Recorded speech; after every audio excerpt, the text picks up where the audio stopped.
Greetings, zombie scholars. It's Brian. I just want to take a moment and check in on all the things that we are doing. I'll do this every week. It's Monday, starting our second week. Let's just call these Lane's logs. They're super brief, completely informal. I just want to have some things to talk with you about. I've got 4 items. Let me get right into it. The first is to review what's going on in the last week's discussion post. Some great discussion going on there. Really appreciative for all of the work that everybody is doing.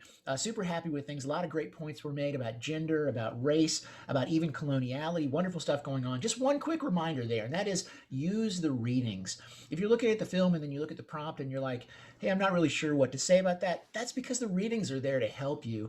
All right, the readings can assist with the prompts. They're directly related. The other thing is, if you're not utilizing the readings, don't expect to get a very good grade, because the discussion post itself is not just supposed to be your opinion on the films that we're watching or the TV shows. It's also supposed to be you synthesizing the readings and work that other scholars have done and the things that they have put together. But some great discussion of things going on in the White Zombie film, as well as several people mentioned King of the Zombies. Great work going on, wonderful discussion about gender and race there. And a lot of people pointed out that Gillian Phillips' article really complicates this notion of race, because you've got a figure in the villain, played by Bela Lugosi, the great actor, in the figure of Murder Legendre, that doesn't fit nicely into our race categories. And so what do we make of that figure that's going on? Second thing I want to discuss in this log is some takeaways. We want to do this every week. What are our big takeaways from last week's discussion? And I think it jumps right out to you, and that is, although we might think of the zombie as a neutral figure, we've got to say it's always raced. It always has a gender that is commenting on it. It's always got that background luggage. Many of you commented that the zombies from Haiti are very, very different than the ones we think of in modern parlance. That might be true, but the baggage coming with the figure as a rhetorical force, it definitely remains. So our first big takeaway is the zombie as a figure. It's raced, it's gendered, it has its own nationality that it is always carrying with it. All right, the third thing I wanted to discuss, again, these are very, very brief, is to talk about the blog post. What is a zombie? It's due tonight. Most people have already finished and written things up. Please utilize the readings. Have some fun with this. You can do it as a video. You can do it as a written form. You'll see my intro video. I'll never ask you to do something that I wasn't willing to do.